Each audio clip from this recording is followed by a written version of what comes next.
All right, I'm gonna go ahead and get us started. Welcome everyone to the Emerging Professionals Network of the Boston Society for Architecture. My name is Gabriela Byerly, and I am one of the co-chairs here. We're so excited to put this event together, and I am co-moderating tonight with Christina, who's gonna say a few words about herself. Hi everybody, I'm Christina Schaller and I'm an architectural designer at Flansburgh Architects, and I'm going to be one of the 2021 EPNet co-chairs.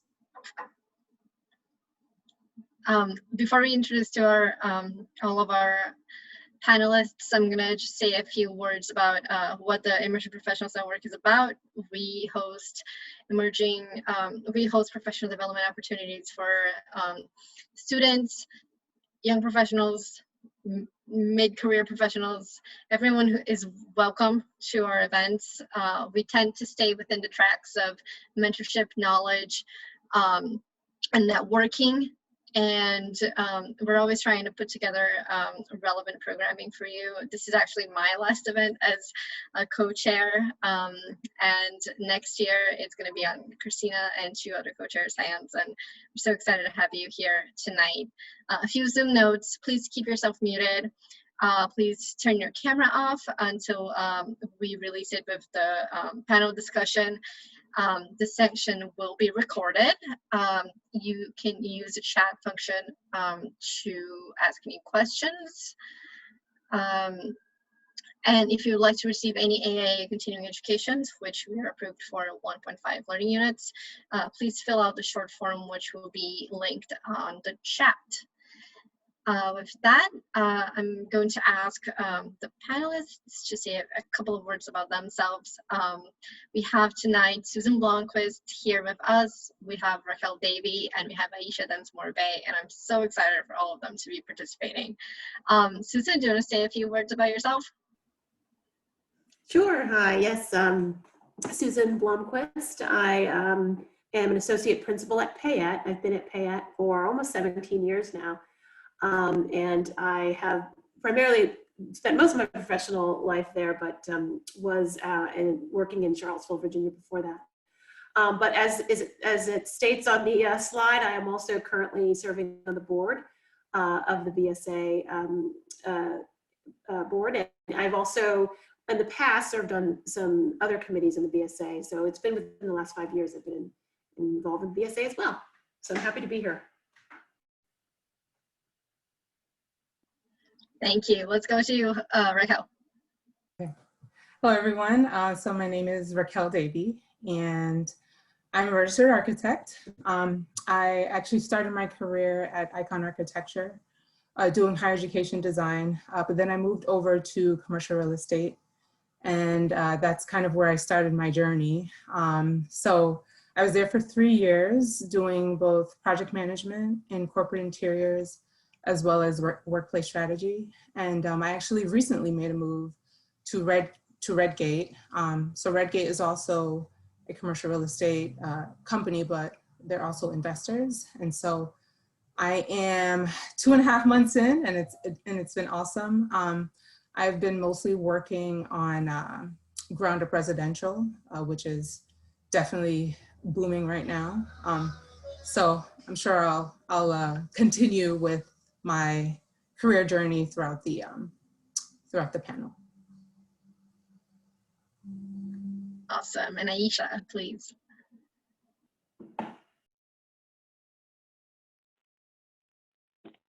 Hopefully, can you guys hear me? Oh, it's a very bad echo. I apologize. I'm going to try and go through this the best that I can. I apologize. I'm having some technical difficulties. But hello, everyone. My name is Aisha Densmore-Bey, and I run a multidisciplinary creative practice called Aisha Densmore-Bey. My practice covers architecture and graphic design, film, art, a little bit of everything. I'm a filmmaker, an author,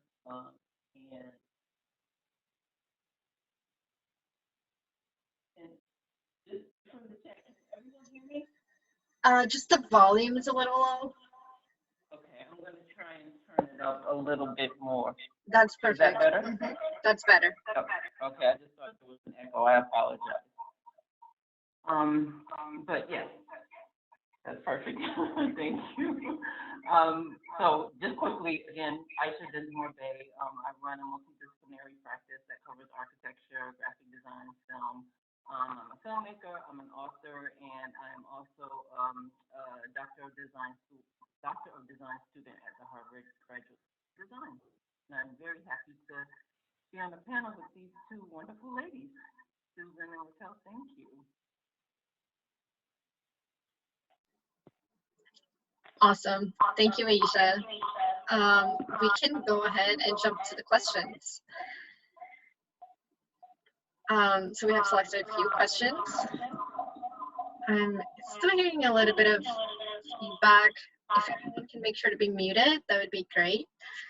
And we can go ahead and go through it. So if Patricia, you would stop sharing your screen, that would be great. And then we can have everybody on. Perfect, thank you. So I just want to address that we did get a lot of new questions coming up after we did this outline. So if we don't get to a question that as an attendee you have asked, please wait until the end of the panel and we will have an opportunity for new questions and answers. So the first question that we'll ask our panelists is, what first got you interested in architecture and design? How about Racquel, you go. Okay, so that's a really good question. So some people know this, but I actually had, well, I have a mathematics background undergrad. So I went to Tufts and studied math. And, you know, I dabbled in, at least during like my summers doing internships, I dabbled in actuary science, which was, it was interesting, but not really my forte. And, you know, I knew I didn't necessarily want to be a math teacher. I mean, I have highest respects in regards for teachers, but I knew that that wasn't necessarily my passion. And I knew I wasn't going to be a mathematician, but I also knew that I had a creative side to me. And so that's what allowed me to start thinking about, you know, careers that would kind of merge my technical, process-oriented mind with the creative side. And so it actually wasn't until I started seeing the Hartford Civic Center being built. And I remember I would pass by the Civic Center every day during my time in Hartford doing actuarial science.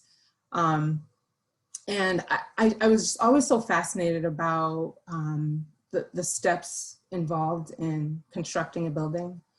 And it just had me thinking, like, is this something I could see myself doing? And I knew I didn't necessarily want to do the actual construction, but I knew that there was a design side to the making of the building. And so that's when I realized, like, I think this could be something, you know, something interesting for me. So my senior year at Tufts, I did an architectural studio, and I excelled in that. And I was like, wow, this is really, really interesting. And from there, I was able to do the GSD Career Discovery program, which is like a 6-week-long program that allows students who are interested in architecture to explore the profession. So after doing that, I decided to go to grad school for architecture. That's awesome. I had no idea. How about Susan? Could you go? Yes, sure. So I wanted to be an architect for quite some time. Actually, I found a diary from when I was 13 years old that said I was interested in architecture, which I didn't realize it was that early, but I did along the way. Fashion became something I was really interested in, fashion design. So I kind of waffled back and forth between architecture and fashion for a long time. And then I ended up going to a high school that was focused on science, mathematics, and engineering. And in that, I kind of found my lane, so to speak, where the kind of fashion and interested in kind of engineering kind of merged themselves into a natural fit to architecture, even though they're not, it doesn't really work like that. But I felt as though that really ended up being my calling. And that's how I got into architecture and applied directly to architecture school from high school. I also was fortunate to kind of know a couple architects that allowed me to do little externships in their offices and before college, and that was something that further piqued my interest. So I would say design in general kind of led me there, and yeah, that's why I became interested. That's perfect. Aisha, could you go?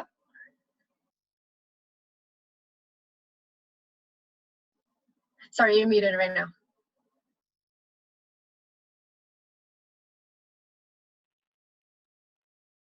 Okay, now can you hear me?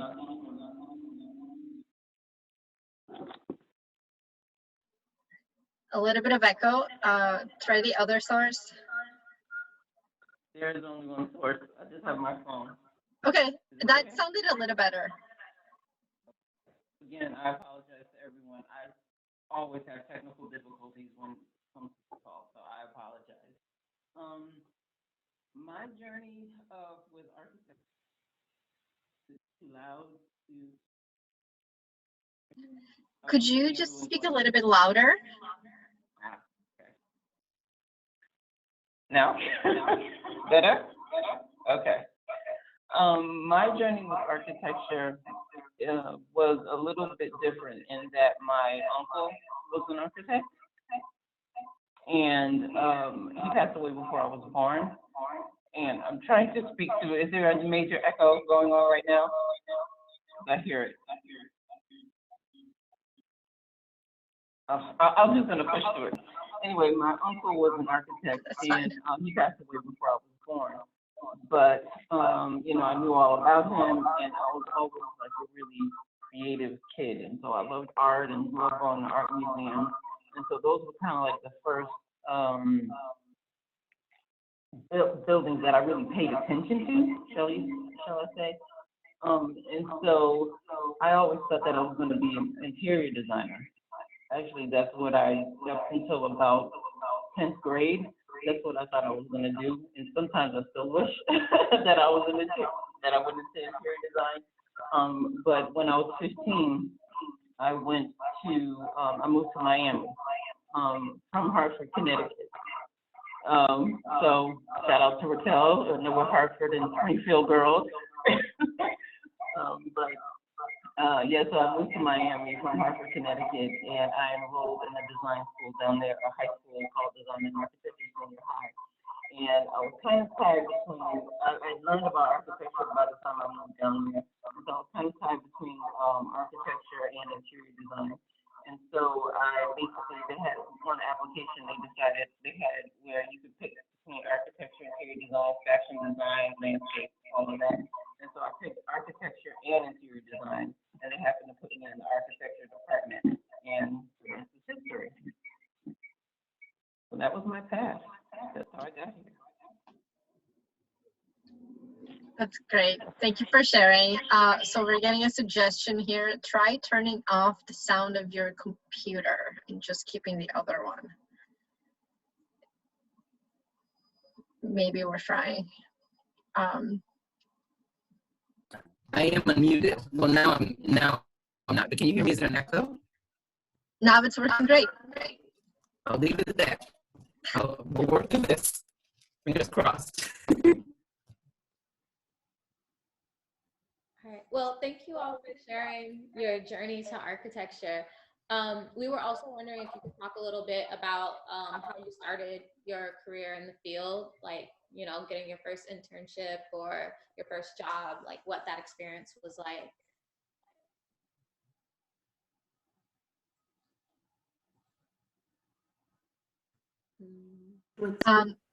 Sorry, go ahead, Susan. Yeah, I'll go ahead. I mean, just sorry, I caught it. You're asking us about our first internship and that experience, right? Yep. Okay. So I think, as I mentioned earlier, I was able to get a little, actually one winter, my first job in a firm was one winter, summer, I think I was in like 11th grade or maybe senior year. I worked as an office assistant in an architecture firm in Cannon, DC. I was, rolling drawings. I was actually delivering the mail back when that was a thing, with a little cart and everything, like on, Mad Men or something. I got to help deliver drawings around town to different government agencies. That was really eye-opening. I think it was the first time I got to fully understand what it was like to be in a professional office, let alone an architecture firm. But it really gave me an insight to the whole process. I mean, I saw, I helped a little bit during deadlines with model making, very simple stuff. All the way through, observed early design sketches. So I was able to really get a jump to a certain extent on how an office functioned. I got a lot of advice about what to wear and, don't say that and, not being away too long for lunch. And but it was really eye-opening and I think it helped me quite a bit. Thank you. Okay, so I can go next. So my journey has been actually really interesting, and I just want to say I want to give a big shout out to Icon Architecture actually, because Icon gave me my first job out of undergrad, and I ended up meeting the business development director at an MIT conference. It was, my senior year, and I knew I liked architecture, and this was before I did the GSD Career Discovery Program, but I just didn't really know, who would be hiring someone who didn't really have a degree in architecture at the time. So, in speaking with the business development director, I told her that I was interested in architecture, and she was like, come work for us at Icon. So this was back in 2008. And I remember going into the office and I sat with Nancy Ludwig and the finance person at the time, and Beatrice Bernier. And, we chatted, and it wasn't really an interview. It was more of just talking about like what I was interested in. And I remember Nancy turning to me and saying, all right, so when do you want to start? I'm like, oh, I'm hired? She was like, yeah, you seem awesome. Let's do it. So I ended up working in the marketing department for a year before going to grad school at Icon. But it was, to Susan's point, it was a really great way to get an understanding of how an architecture firm works. I worked closely with all the principals in writing proposals for projects. And so, even starting to learn the language of the profession was really eye-opening and just a good kind of Kickstarter to going into the career, into architecture even before starting my architecture journey. So hats off to Icon for giving me a chance. That's awesome. Thank you for sharing that. Aisha? Okay. So my first job in an architecture firm, I was about, I think I was either 16, I was 16 going into my 17th year. And like I said, I went to design and architecture senior high school. And so for the final year, as a senior, you had to kind of like intern with someone. And so I was lucky because I got to intern with an architect, a Black architect who was right across the street from the school. So I didn't have far to go. I didn't have, and I knew him actually before, before we started the internship, because he was a friend of a family friend down in Miami. So it kind of worked out really well. So that was the first time someone ever looked at me and said, okay, architecture is not just drawing, like the drawing part of it and the artistic part is so, like, I won't say minute, but basically what he said is there's the business side, there is the project management side, there is the PR side. And so that was the first time that I understood that architecture is a business and it's multifaceted. And so I really appreciated that.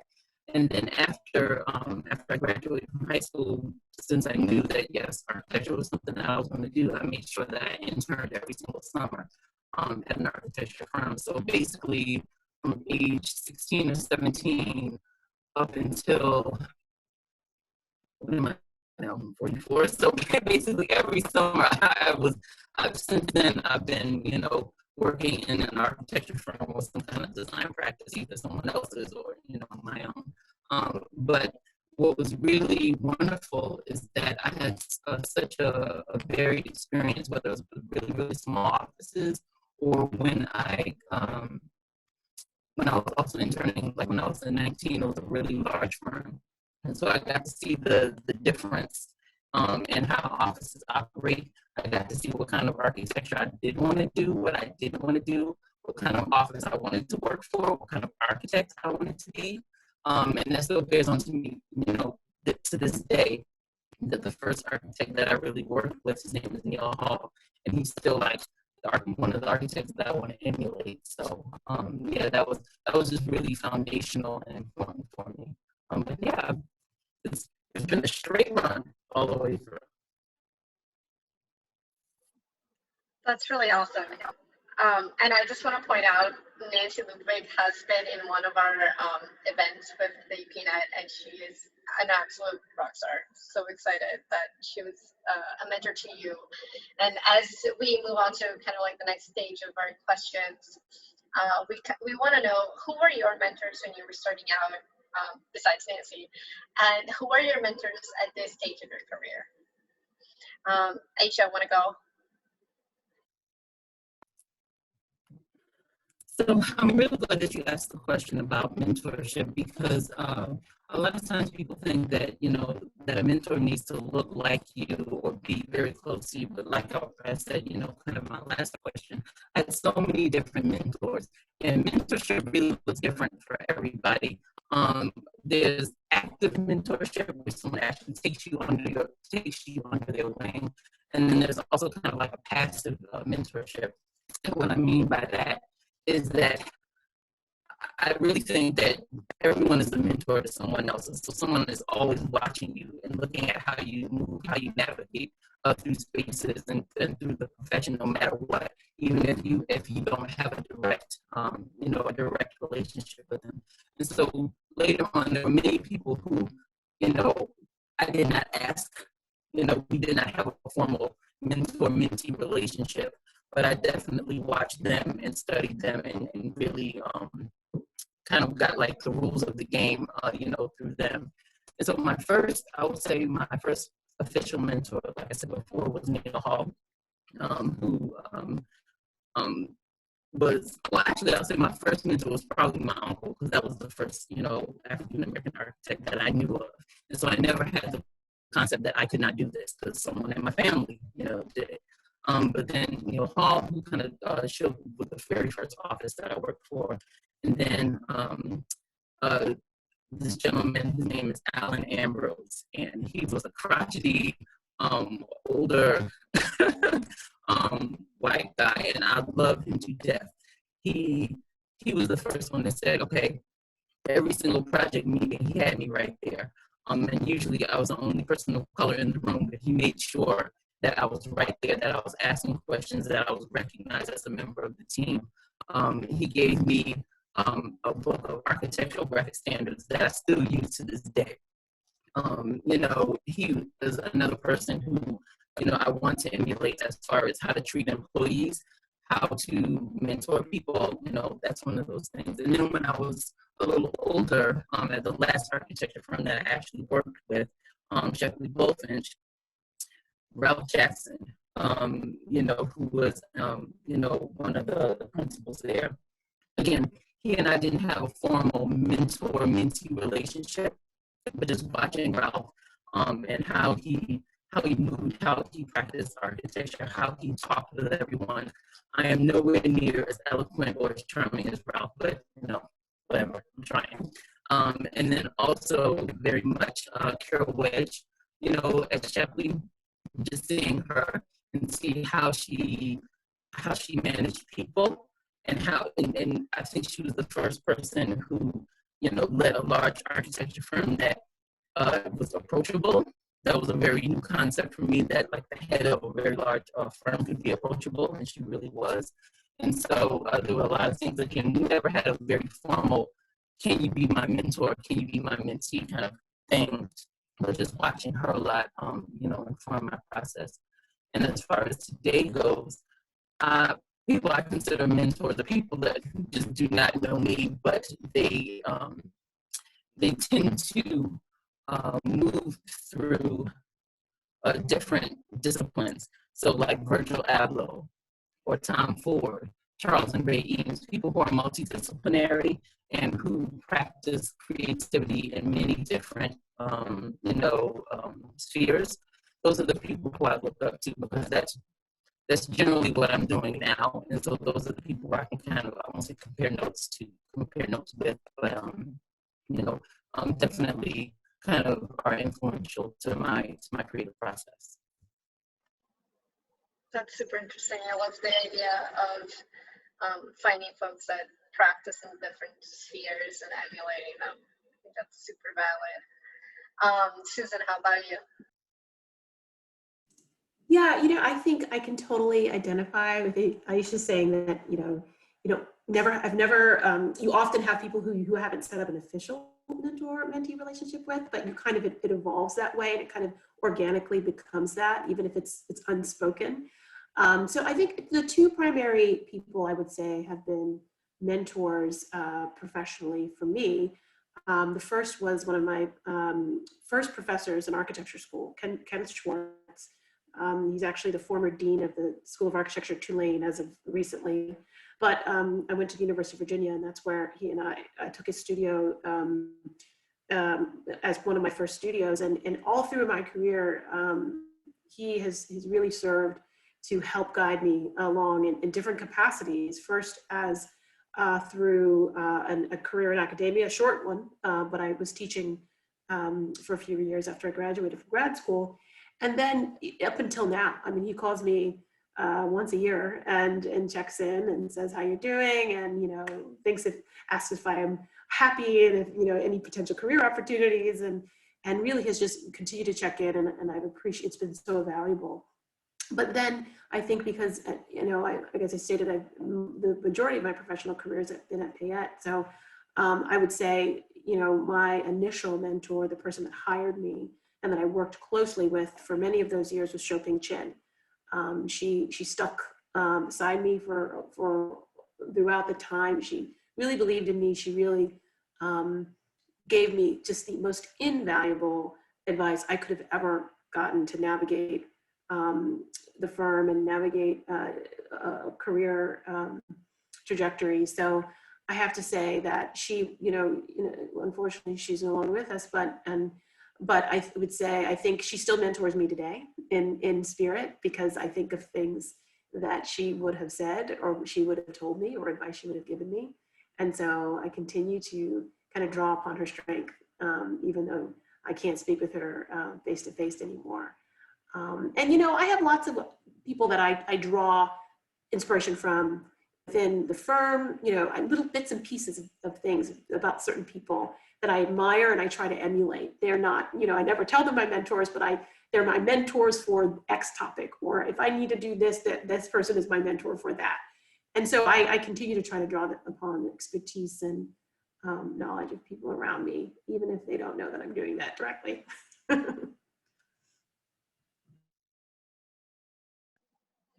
That's great. I definitely got goosebumps as you were talking about shipping. Racquel, how about you? Yeah, so, as I mentioned, Nancy has definitely been a person who I actually consider my industry mom. I and it feels like it was yesterday, but I remember when I was finishing my year at Icon doing marketing, and I'd applied to grad school, and I was thinking like, well, maybe I should do a deferment, and I'll stay here for another year just so I can make some more money and then go off next year. And I remember Nancy literally sitting me down and saying, what are you doing? That doesn't even make any sense. And it really was a motherly way of saying, the time is now. You know, the time is now to not be afraid. And, you know, maybe a part of it was nerves, but, you know, she mentioned, if I don't do it now, you just never know what could happen in the future. So just go out and do it now. And, you know, I thank her every day for that piece of advice, because you just never know what a year can bring, as we all know, right? We never know what a year can bring. So I thank her for that. And, you know, even though I went back to work for Icon, I didn't work directly with Nancy on a day-to-day level. So I actually saw her more as a life advice mentor. But when it came to professional and career development mentorship, I'd say that I looked to two people for that, and those two folks, one is still at Icon, and the other actually recently left because he ended up relocating to New York. But the first is Ned Collier. So he's actually the principal of the education studio at Icon, and he and I actually ended up starting at Icon around the same time. It was right when the economy was picking back up, and I know Icon was looking to diversify their portfolio. So, you know, as many know, Icon does mostly residential, but Ned was going to come in to start building the higher ed practice, and he and I, you know, we came in around the same time. You know, I feel like our values and our work ethic aligned. And so we naturally just became, you know, two that would just kind of bounce ideas off of each other. And obviously with his experience in higher education, you know, I looked to him for just professional advice in terms of advancing my career. You know, he was one of the people who, you know, who pushed me to start working on my, my architecture license. And so, so I thank him for that. And then another is Matt Zerkowski. He really taught me how to be a project manager. And, you know, being at both Avison Young and Redgate, which is project management, that's when I realized that that's actually my passion. And so, so I thank him for that. But, you know, to both Aisha's and Susan's point, you know, mentors can come in different forms. They don't have to look like you. And I feel like that's been the case for me. But I am very appreciative of the time and energy and effort that they, you know, that all three of them have spent over the years, just investing in my career, and you know, just giving me some sound advice as to how to move forward with my professional career. Thank you all for sharing. I really appreciate how you went into depth about how, you know, you had different mentors for different things that you wanted to become. So I think it's really important for us to know we can't just get everything from one person, but it's just pick a little bit from everywhere. Our next question is about advocacy. And we were wondering if there's any times in your career where you had to advocate for yourself, and if there are people who you would consider your closest advocates, and how did that relationship begin? So I think I'm gonna start with Susan again. Sure.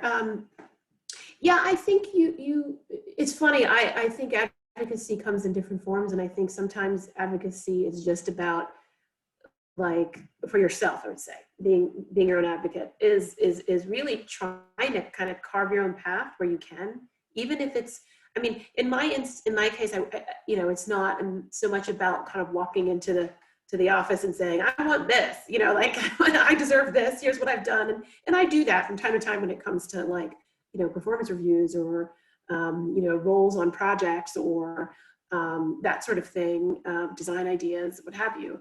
But I think I try to advocate for myself by creating opportunities to really show what kind of contributions I can provide within the office environment or within the profession. So if I feel like I am, you know, I could be good at providing a voice for those who don't have a voice, and in the firm, or people being able to express themselves creatively in other venues, or starting some sort of initiative that does those things, I would just kind of do it and ask for, forgiveness later, that kind of thing. And I think that's kind of how I've advocated for myself. I've just kind of pushed through to try to carve the lane that feels comfortable for me, as opposed to always trying to conform to what I think the expectations are, because that's never worked well for me in the past.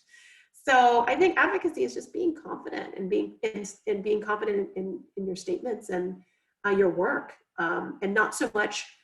We should all be confident to go in and improve or advocate for our own self-worth, but I think it's how we kind of project our self-worth, and our ideas that are our greatest strength, and how we advocate for ourselves. So that's my perspective on it. It doesn't always work that way, but that's what has worked for me.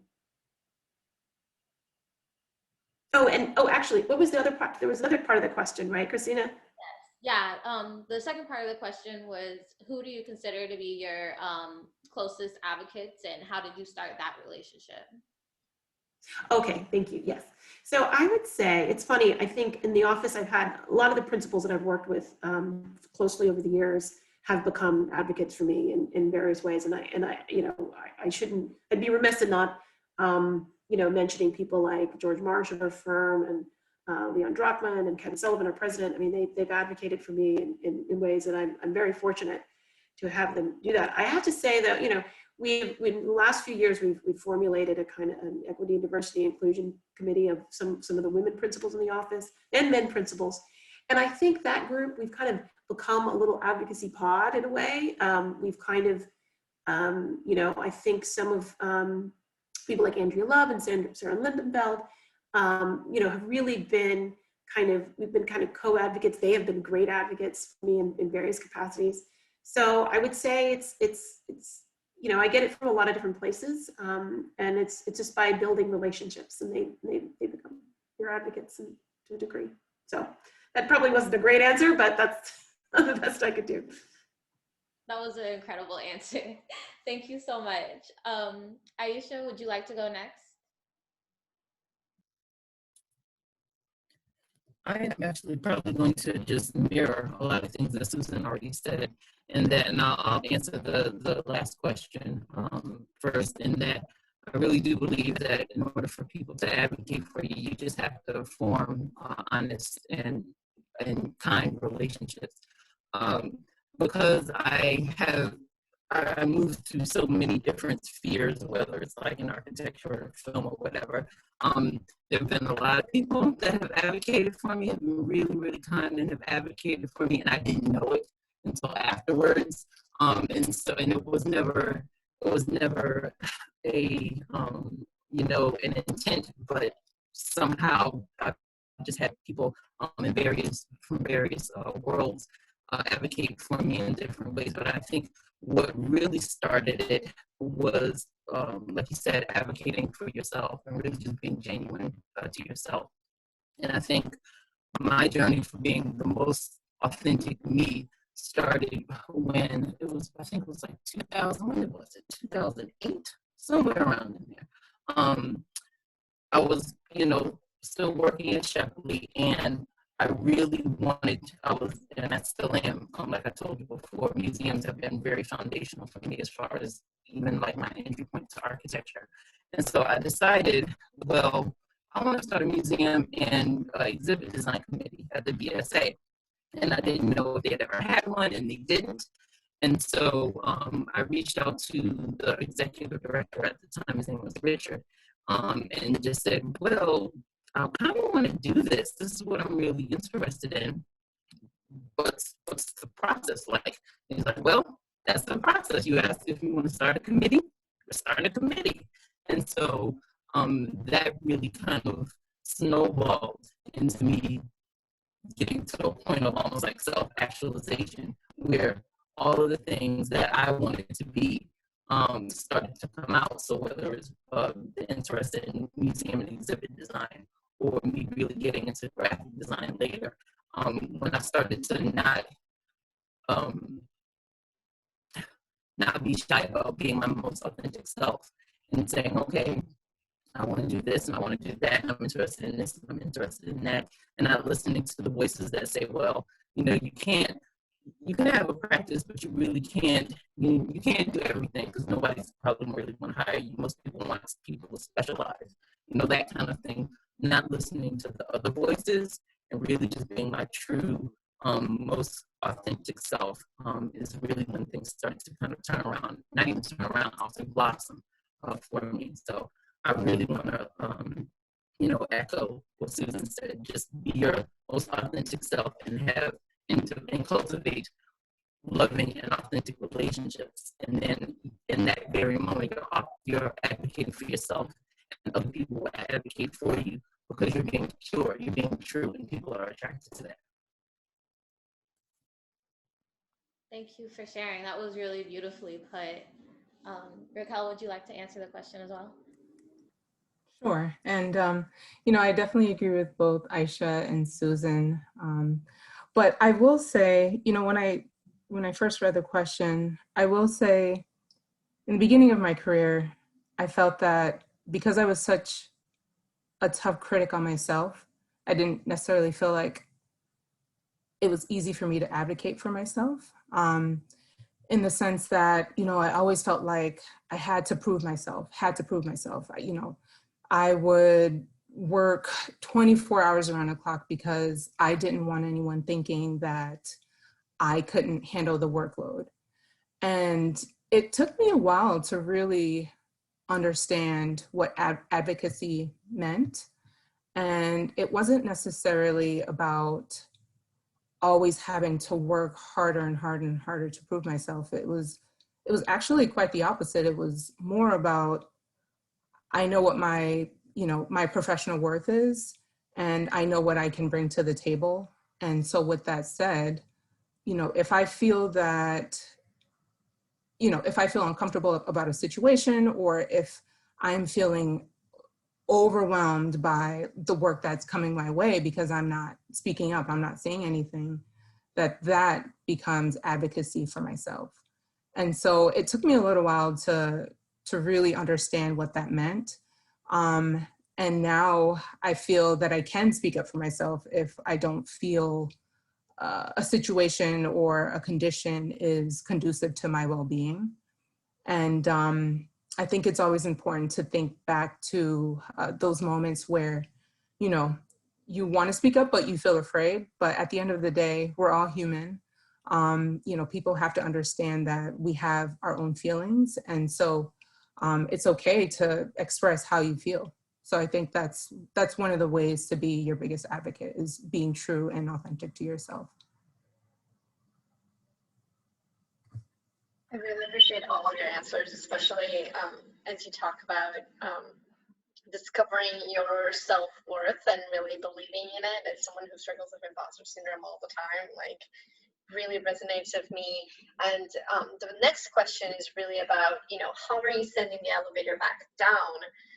How are you able to pass along this advice to other people? And with the large disclaimer that we thank you so much for being here and talking to us about all of this. So we have an audience of, what, 33 people who are absolutely benefiting from hearing this. And so this is definitely one example. But I'm wondering in different ways, how else are you sending the elevator back down? Let's start with Aisha.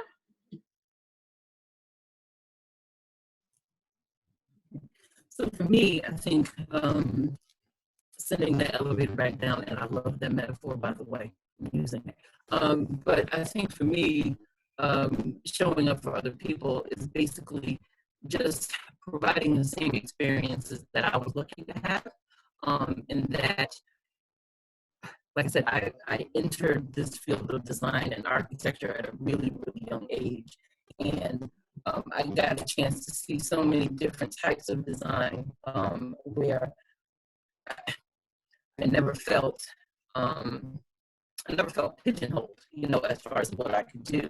And so I think one of the ways that I've tried to offer opportunities for other people, well, one is that some years ago I started a program called Future Prep 101. And the long version is Future Prep 101, how to prepare teens for design careers. Okay.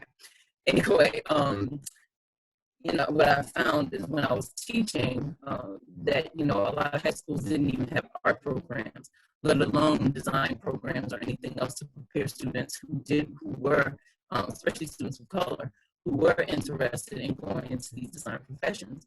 And so I started that program and kind of, traveled around Massachusetts and in Connecticut to go to, places that were accessible, like the library, and just talk to students and have this kind of like half-day seminar.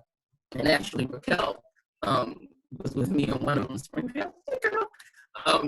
So that was really wonderful. Just being able to say, okay, these are your options as far as the multiple design disciplines that they are, because not everybody is meant to be an architect. And I think and many people who are watching can probably agree, if you are in architecture and someone else in the creative field, they may have started out saying, oh yeah, I started in architecture, but then I went into graphic design, or I started in architecture, but I did I'm doing something else. And so for me, it's really important just to kind of show that there are a lot of options, and that was what I what I aim to do with that program. And I still am in touch with some students who I taught to this day, which is really nice. I think another way that I try to give opportunities for other people is just, like this year, I was really fortunate enough to be able to sponsor some students to go to the NOMA conference that is actually going on this week. And so my decision was, instead of me, who had been to the NOMA, and it's virtual this year, obviously, because of COVID, but instead of me paying for my ticket, and I've been to 1,000,001 NOMA conferences, I'll get more bang for my buck if I could send, instead of one ticket, sending 4 people who had never been to the NOMA conference before and had never been in a room full of Black architects. Okay, like those kind of things are how I try and just share the experiences that I was lucky enough to have. Yeah.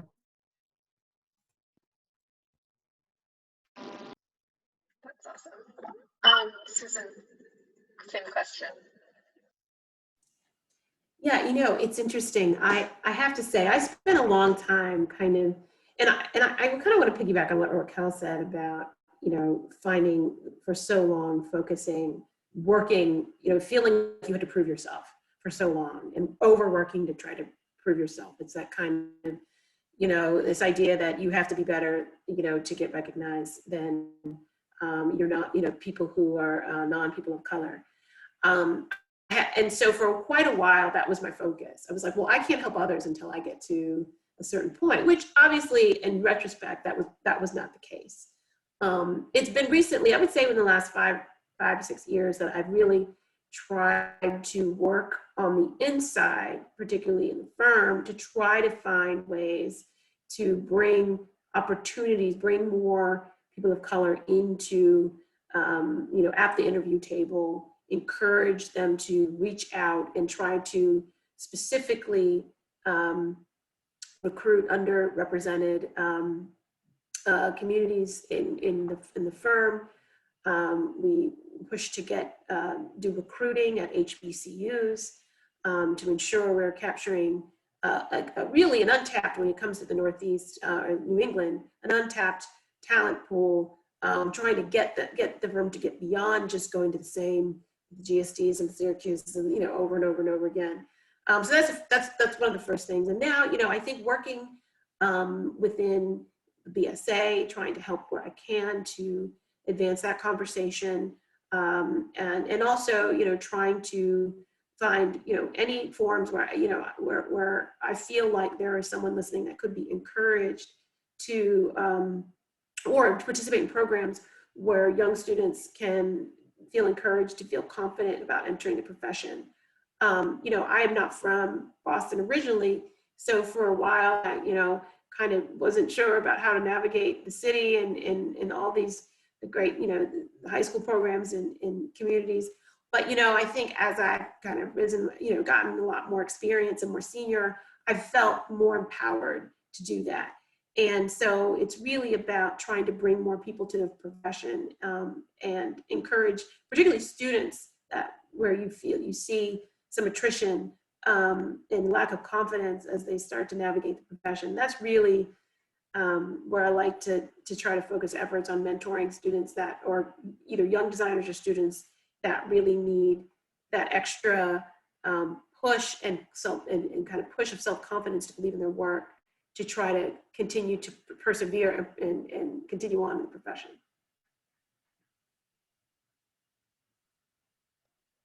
Thank you. I've been frantically taking notes over here. Racquel, same question for you. Sorry, Gabby, we didn't hear you, but I'll go. Question. Okay. So for me, it's twofold. So part of it is just making myself available. There have been many times where people will reach out to me and say, hey, I know you're an architect, and there's a high school student who's interested in architecture. Like, would you mind, spending 15, 20 minutes speaking to them? And, that in itself just allows me to connect to those that are interested in architecture. And so I just try and make myself available. It's very easy to just, be in your own world and say you're too busy. But if you can make 10 or 15 minutes available out of your day to speak to someone, I think that's important. And, the person who you're speaking to is usually very appreciative of that time.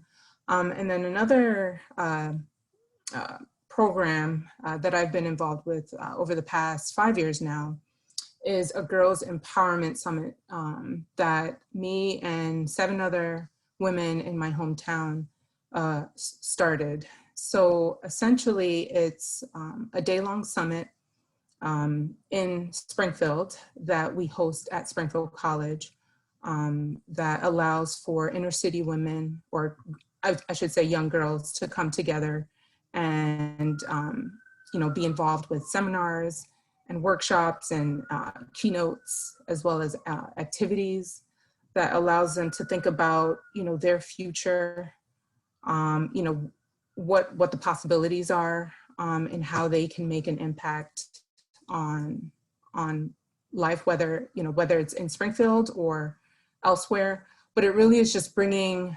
young girls that don't necessarily know what they want to do, but obviously want to go to college and pursue a profession. So that's been really important to me. And it's interesting because before I left Icon, I worked on a library renovation project at Springfield College, which is literally like 5 minutes from my home in Springfield. And so it's nice to be able to point over and say, I actually worked on that project, and just like having that that conversation with the girls allows them to think about other ways that they can pursue a career, whether it's in architecture or design or anything in the creative outlet.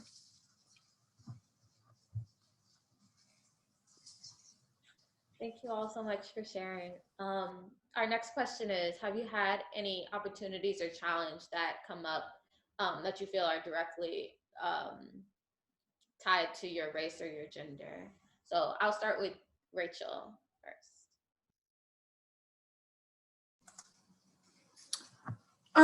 So to be honest, I actually feel that it's propels my career more so than been a challenge for me. I'm someone who is, very passionate about my work. And so, with that said, I will say that it's almost become a differentiator, especially navigating in the commercial real estate world. You're not seeing a lot of Black women in the industry. And so, that coupled with the fact that I am a hard worker, I'm very dedicated, and I really do take my craft very seriously. I feel like that's allowed me to propel in the industry. So for me, it's been more of a positive than a negative. That's really good to hear. Thank you for sharing. Aisha, you want to jump?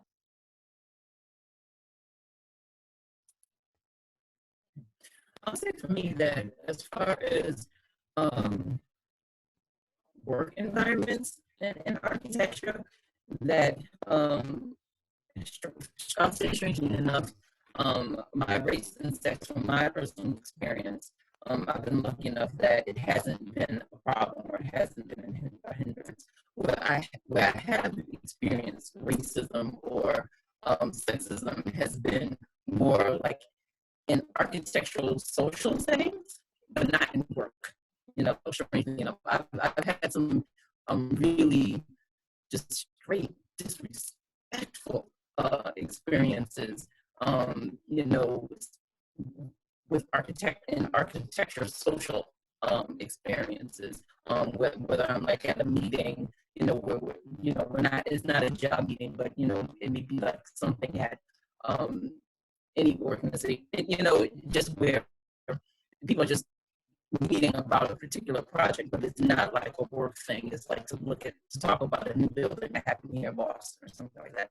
That's where I've met, I won't even say your origin, but where I've met some interesting situations that I've had to navigate. And since we're talking about race and sex here, I think I would be remiss to say that in a lot of situations, being a woman of color, you cannot, yes, you must advocate for yourself, but there's also a double-edged sword sometimes where you cannot say the first thing that comes to your mind or what you want to do, because you can be judged. And I'll just give you a very quick anecdote. I was, and this is many, many, many years ago, but I was at a meeting talking about, it was a very prominent building that opened in Boston. And people were talking about the design of it and all of that at the meeting and the process and all of that. And I was waiting, this was like the question and answer period. And so I was waiting in line to talk to one of the architects that was involved with this project. And so it was the architect, it was a younger white male, and there was me in line, and there were two older white men behind me. So the second person in front of me was done, conversing with the architect. I stepped up to speak, and immediately the two people, well, the one person, but they were, together behind me, just said, "Oh yeah," and basically pushed me aside and started talking to this person because it was the like one of the construction, I guess it was the construction manager or whatever, knew the architect and immediately kind of pushed me aside. And so I'm going with that same facial expression.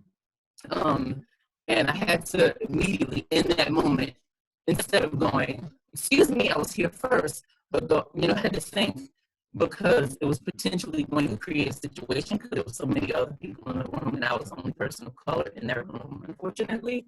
So I didn't have the luxury, like literally it was a split second that went through my mind, like, you don't know where you're gonna meet this person again. There are a lot of people in this room who don't know you. You don't know if you're gonna ever see them again. It may get that, like all of these things are running through your mind. And those are the kinds of things that you're gonna have to navigate when it comes to, sometimes social situations or even professional situations in the profession. So I said that to say that, again, I was very lucky to not have to deal with it in a professional setting, meaning in the capacity of me doing my work with any firm. Thankfully, I didn't have to experience that.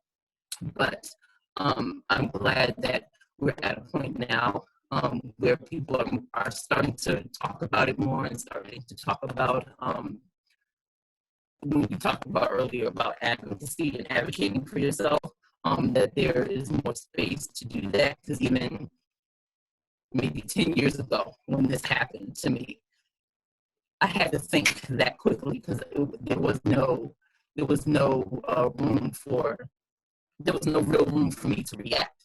So the only thing I could kind of do in that situation was make it uncomfortable for the people who were involved in that disrespect. So the architects and the two men behind me. And I'm like, okay, I'm just going to stand right in the middle and stare in your faces and make it really uncomfortable for you.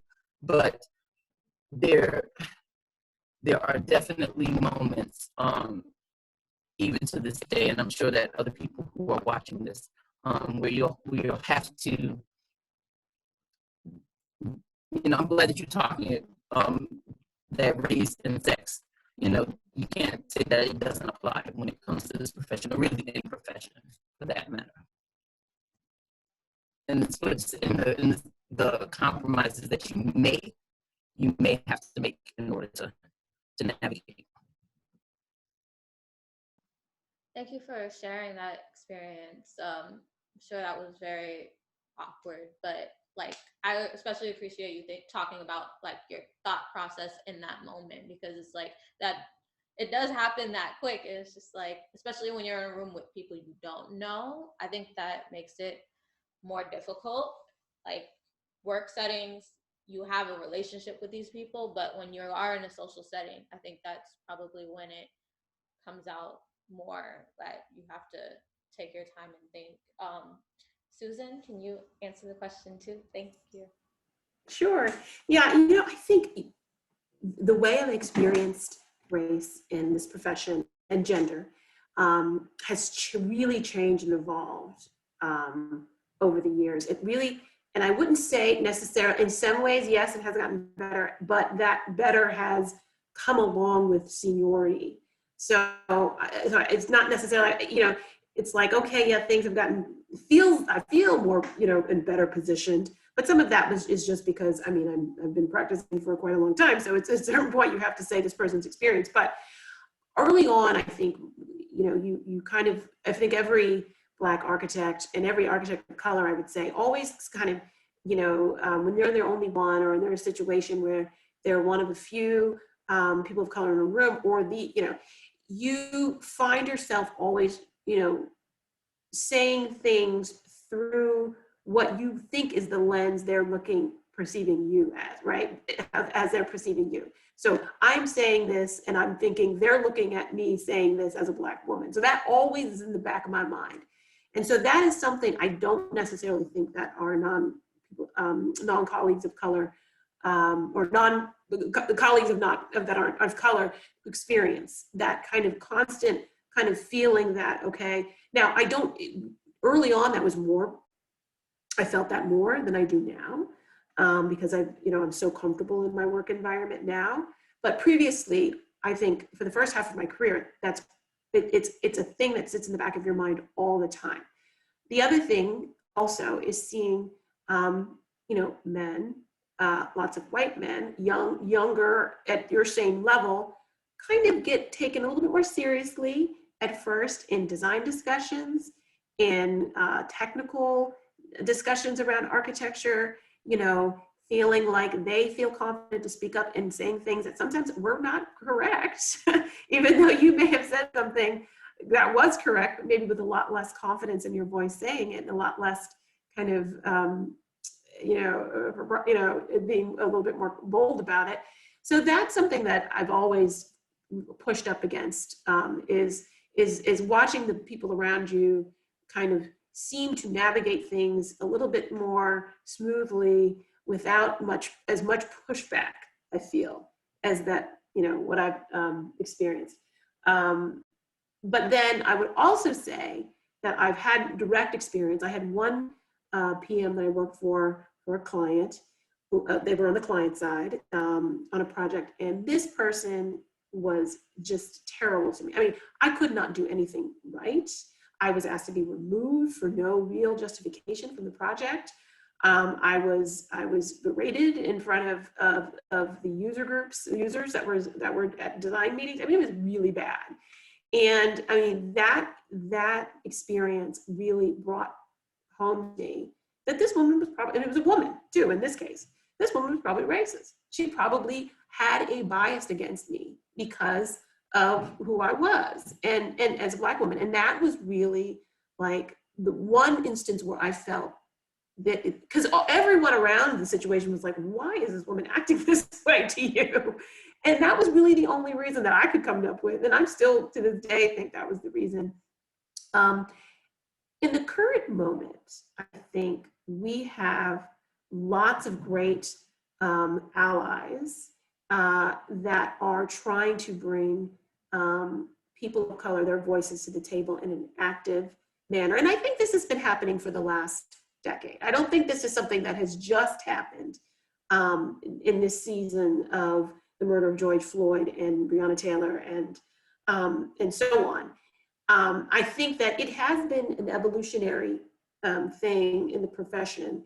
It's now kind of reaching a kind of urgent moment. And so we, a lot of Black women in particular, because we, make up such a small percentage of the licensed architects in the United States, are really being tapped to be a part of this conversation and really being kind of had a spotlight shining on them. And I think that's fantastic. And I think so yes, the experience at this moment where you do feel, I wouldn't say special, but you do feel a sense of, okay, we are being looked to at this moment to help assist with this process.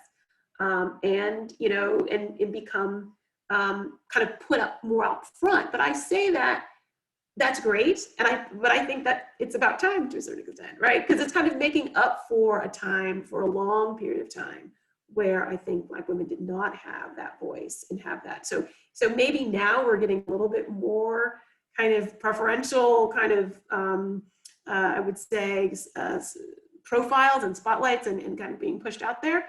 But that's also, there was many years where we did not have a seat at the table. So yeah, I think that it's still a journey. But yeah, definitely, I don't have those experiences like I used to. Thank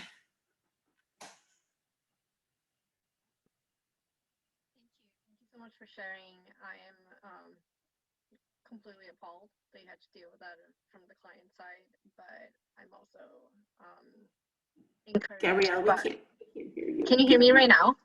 Yes, okay, yes. I just happened to move the wire. I am just really happy to hear everything that you've had to say, and sort of appalled by the things that you've had to deal with from the client side, and hoping that there's a way that things can become better. But moving on to the next question. So we really want to talk about conforming to gender and racial norms, and I'm wondering if that has had an impact in your career. Some of you have touched a little bit here and there on this, but wondering how have you overcome that barrier? And this is something that was actually asked of us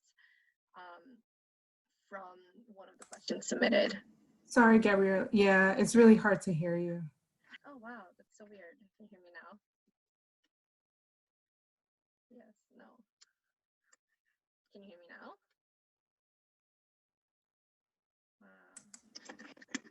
Can you hear me now? All right. Yeah. So the question that we're going to move on to is regarding conforming to gender and racial norms. Has that impacted your career, and in which ways, and how have you overcome that barrier? Let's go with Racquel.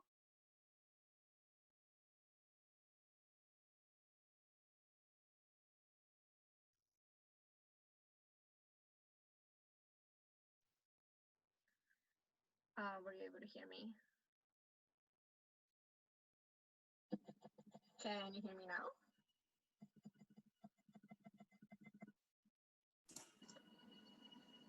Can you hear me now? That was better. Okay. I can ask the question again. It's conforming to gender and racial racial norms? Have you had to deal with that in your career? And if so, how have you been able to overcome it? And we're going to start with Rachel.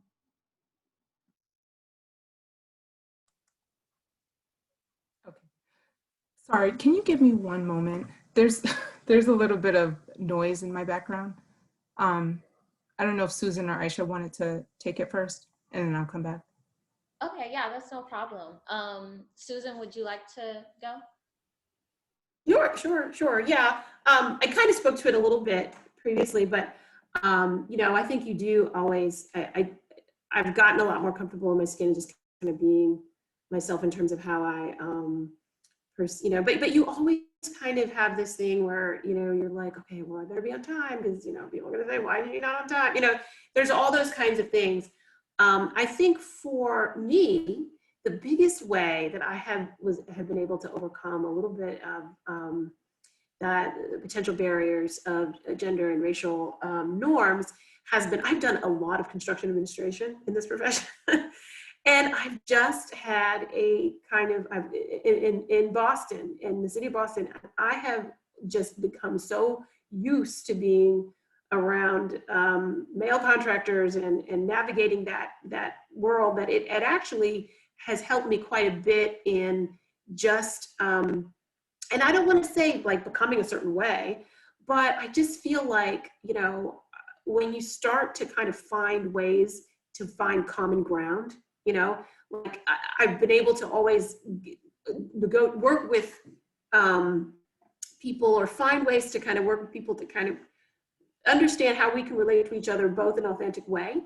And that always, that sometimes me and I kind of interact with people differently than I do others. And I think that when you're able to kind of connect with somebody on that level, you are able to kind of, a lot of, you know, it's not good, the whole gender and racial differences are not going to go away. They're not, they're still there. But you're able to kind of get to a place where you can communicate effectively. You can even have a pleasant kind of, you know, amicable relationship with them. And I think that that's helped me a lot. And I kind of bring that, I actually, and then within my office environment, I've just been able to do, I've done the same thing.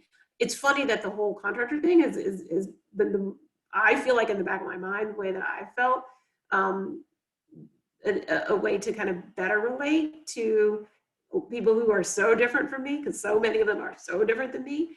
But I think it's taught me lessons about still trying to be as authentic as I can, but also looking into finding ways to deal with people. And then also, you know, being, talking a little bit about yourself personally and not trying to hide certain parts of your life or things that you're interested in, or, you know, just try to reveal more of yourself. I think sometimes we tend to be, I know, a little bit like, well, none of these people relate to me, so I don't know how I can relate to them. But the more that you share of yourself, the more that you're able to, I think, begin to break down some of those barriers. And that can open doors to kind of more professional advancement. So that's the way that I answer that question. Educating people too is the way to do it. I love that, Susan. And I do apologize for that, but I do want to answer the question as well. So, so it's interesting, you know, I will say, and I hate that I'm saying this, but I feel like this has just been my experience, so I'm just going to share it. But it's really interesting that once I got my license, that's when people started to take me seriously. And it's interesting. I've had instances, you know, as similar to Susan, I've had instances in the field where, you know, I'm coming on as, you know, an assistant project manager or project manager. And, you know, I'm with a senior project manager on site, and I'm literally just looked over as literally as if I were the help. And it was discouraging because I knew what my worth was, but in order for me to overcome that, I had to again, prove myself that I was worth what I was worth. And once I did get my architectural license, I did feel that people started to listen to me when I spoke immediately, as opposed to saying, okay, like, who's this girl in the meeting? And yeah, I mean, that's just been my experience. And it's really unfortunate to say that, white men can come into a room and just show up and not have to prove themselves, but are taken seriously. Versus, someone that looks like myself or a minority or a woman, they have to prove themselves first before they're taken seriously. And it's unfortunate that that's the industry we're in, but I really liked Susan's point that, if you can connect with someone on a personal level, that does start to break down the barriers, and, just kind of, create a more conducive working environment, whether it's on site or at a project meeting or what have you. So.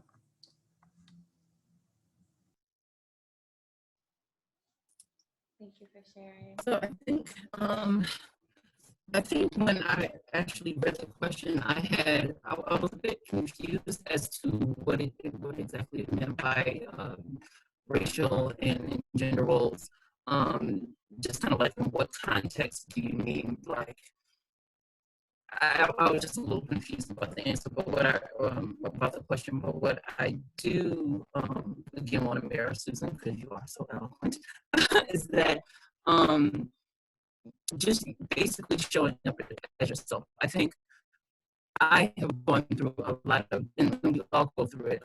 Mentioned it earlier about imposter syndrome. I still go through it now, and it's not so much in architecture, but I tend to jump in and out of a lot of different industries where I can be a novice, because I tend to take on and do a lot of new projects that I've just never done. And I mean, not just architecture, but whether it's film or whatever, I tend to navigate a lot of spaces that are not naturally home to me. So there's always going to be some sense of intimidation there. But what I tend to do is, and I guess it's also a function of getting older as well, and just being more comfortable with yourself. I'm like, this is me. You're gonna get me 100%, and I know I belong here because I put myself here.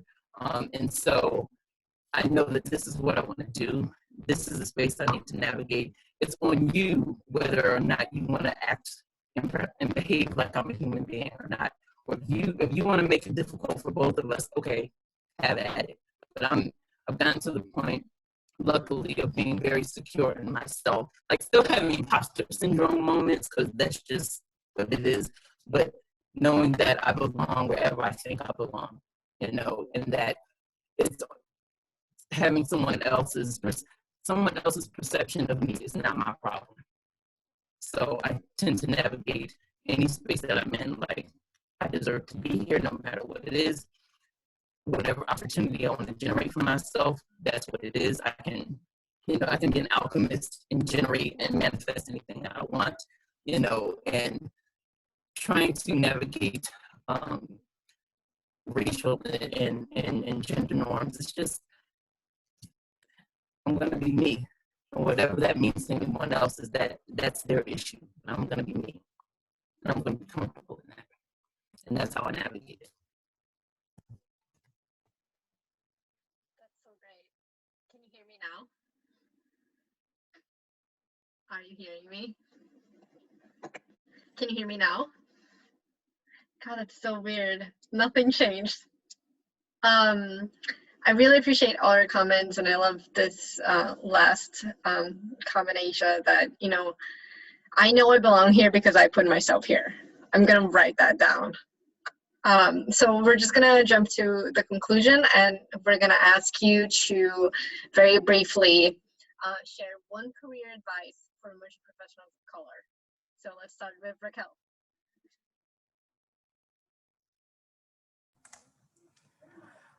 So keeping it short and sweet, one thing I will say is there are definitely going to be moments where you feel defeated, where you feel like you're not propelling, where you feel you're not being heard, where you feel you're not being valued in whatever space and time that you're in. But know that if you continue to persevere, you can make yourself be heard. And I don't mean it in a derogatory way or in a negative way, but if you continue to show up, people will have to hear you. And to Aisha's point, if you put yourself there, then you deserve to be there. So my advice would be to continue to persevere, ask questions, don't be afraid to share your experiences with others, because ignorance is bliss. It was interesting. So this was before I went over to Redgate, and the Black Lives Movement, that whole, it was a force. It was in everyone's purview. And I was having a conversation with the managing director, and we had a town hall, and there are folks that were sharing their experiences, and the managing director was just blown away by the experiences that were shared, and they were just like how, what do you mean this happens on a daily basis? And I'm looking like, yeah, these are situations that are happening all the time. And so, with that said, it's always good to educate others. So, don't feel, because people who don't necessarily share your experiences won't necessarily know what you're going through. And, don't look at it as an opportunity of, shutting down, even if it's a few words that you can impart, just to, share what you're going through, or your experience. I find that to be helpful as well. So just continue to persevere. That's what I have to impart. Thank you. That's super valuable.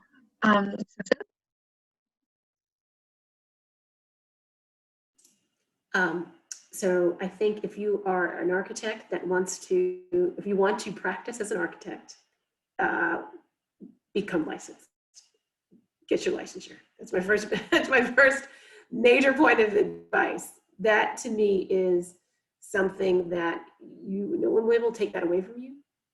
That is an accomplishment. That is something that you can always, use and cling to when you feel defeated. So I would say that's the first thing.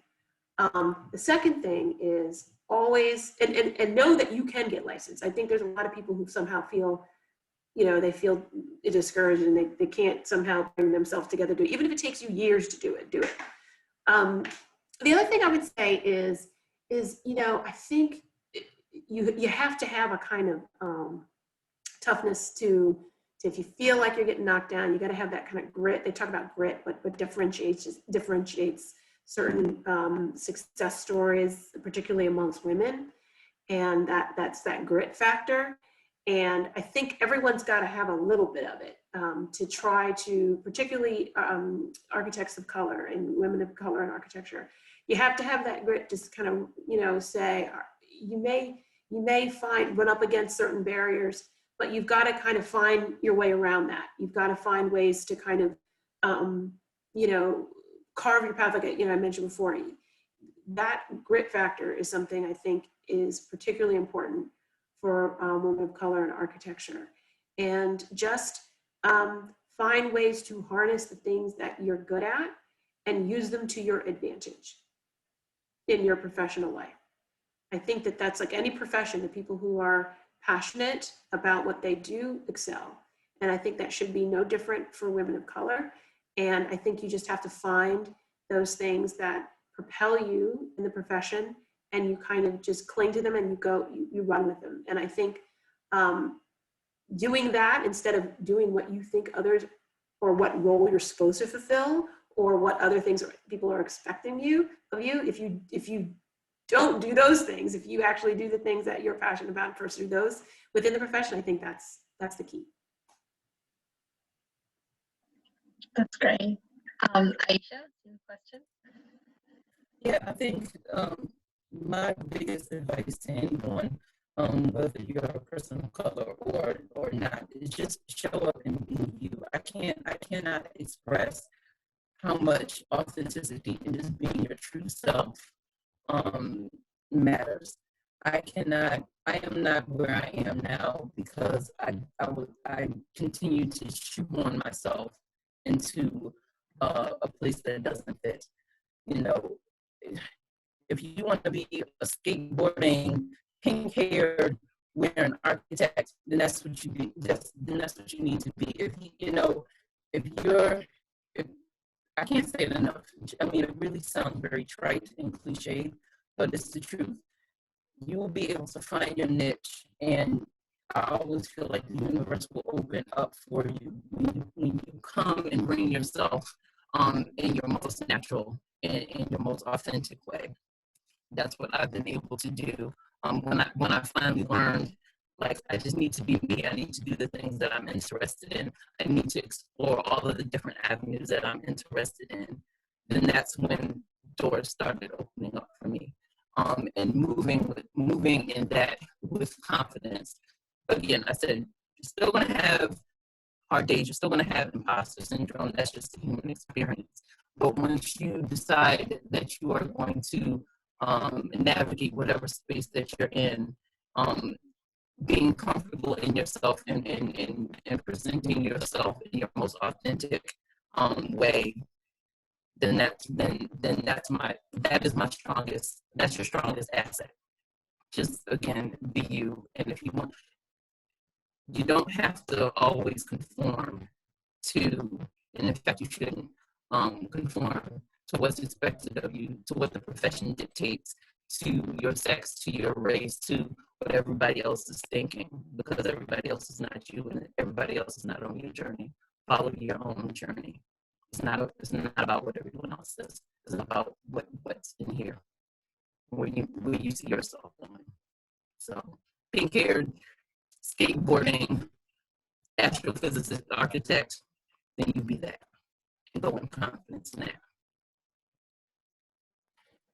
Great, thank you. That was all really great advice, and I definitely feel encouraged. I wanted to give people a second to ask questions if they want to write it in the chat, or you could unmute at this time if you'd like to ask a question to any one of our panelists. But if you're typing, we'll give you a second.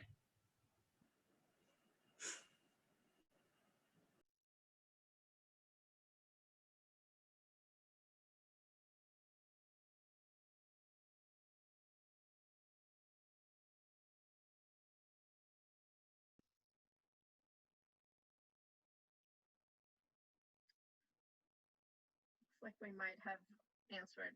Okay, here we go. Susan, can you talk more about the EDI group at your office and how that was built? Sure, yeah. So about, I would say, maybe 4 years ago, maybe 3 years ago, I think, there were a lot of things that we were seeing, particularly, I think a lot of it started around young women or women mid-career that were leaving the profession for motherhood and other types of home responsibilities. We were seeing their hours being difficult to navigate for different, whether it's a meeting scheduled late in the evening or early in the morning, or we were trying to, at that time the movement was,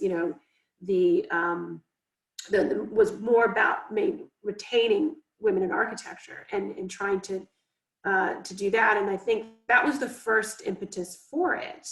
But I think fortunately the people in our office, as we started forming it, we started looking into, okay, well, how do we use this forum for increasing diversity in the office? How do we use this forum to improve the parental leave policy? That was a huge issue that was being discussed at the time.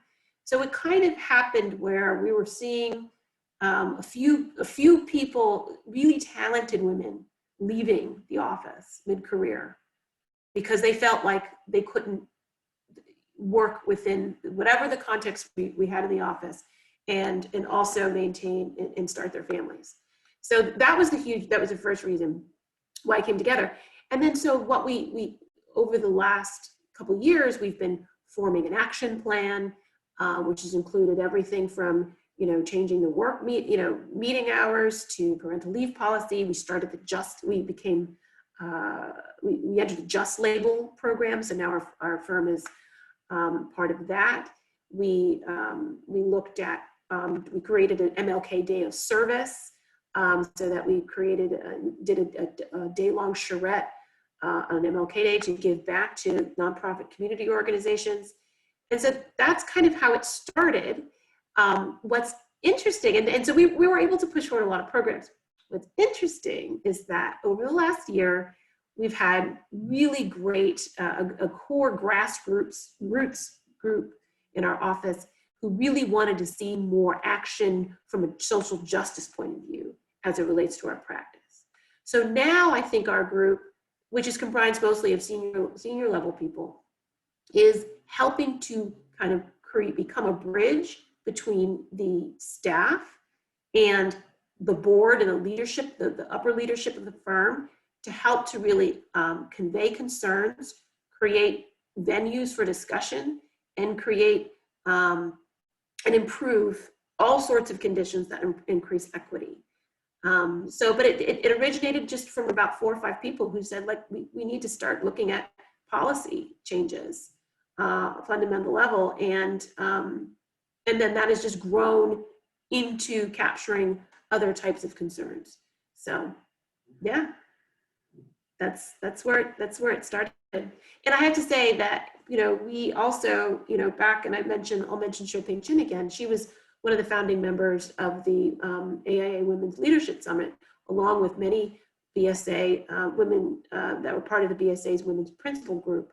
And I think that her involvement in that as well, and in that creation of that forum, helped to propel the creation of our group as well.